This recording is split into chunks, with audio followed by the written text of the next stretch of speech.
Le module 6 d'EasyAngularKit est sorti. Il porte sur RxJS et les signaux. Il est là pour répondre à trois problématiques. Le premier, te remettre en condition et en forme et à l'aise avec RxJS et les observables. On sait que RxJS a toujours été un gros pain point côté Angular. Il est temps de résoudre ce problème. Dans un second temps, l'idée, ça va être aussi de te faire monter en compétence sur les signaux, car on peut pas dire, mais depuis la V16, ils sont arrivés très rapidement dans les versions. Et peut-être que tu n'as pas encore pu le temps de prendre en main le sujet, de monter en compétence là-dessus, et donc là, tu seras parfaitement à l'aise. Le troisième point, c'est, on a vu beaucoup de sujets sur RxJS ou les signaux, il fallait choisir les tendances, et en fait, je vais te montrer qu'on n'est pas obligé de choisir, on peut travailler avec les deux au sein d'un même projet, et parfois ça fait même complètement sens. Ce module sera en Angular V20 avec toutes les nouvelles pratiques, le nouveau style guide appliqué. Donc avec les nouvelles conventions de nommage, etc., etc.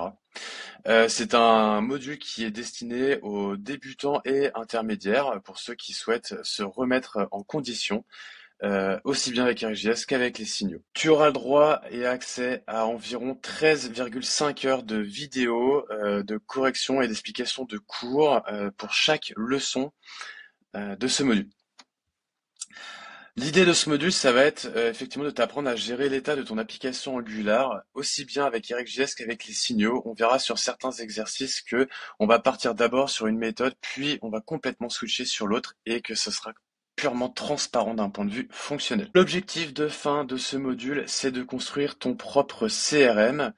L'idée étant d'utiliser au bon moment la bonne techno, RxJS ou les signaux, ou peut-être que l'un ou peut-être que l'autre. On verra quels seront les choix que toi tu feras.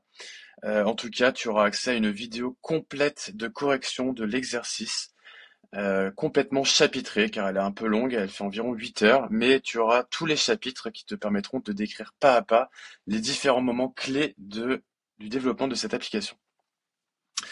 Donc, toutes les leçons incluses, on va revoir les bases de RxJS, tous les opérateurs de transformation principaux, les opérateurs de filtrage, comment on fait pour combiner des observables, quels sont les opérateurs utilitaires les plus courants et les plus utilisés.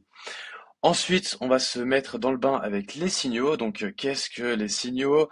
Comment est-ce qu'on en crée? Comment est-ce qu'on fait des signaux calculés? Comment on fait des linked signals? À quoi servent les effets? Etc., etc. Et surtout, comment faire le lien entre RxJS et les signaux. Enfin, on clôturera ce module avec toute la nouvelle ressource API, que ce soit la fonction de ressources de RxResources et HTTP ressources. Tout est inclus dans ce module. Et comme je l'ai déjà dit, tu auras ensuite accès au boss de fin. Après toutes ces leçons, tu seras complètement capable d'appréhender aussi bien RxJS que les signaux. Tu seras même capable de faire les bons choix selon ta situation, ton contexte, ton application. L'idée étant que tu sois pleinement autonome et que ce ne soit plus des sujets de douleur pour toi, aussi bien l'un que l'autre. À toi de jouer.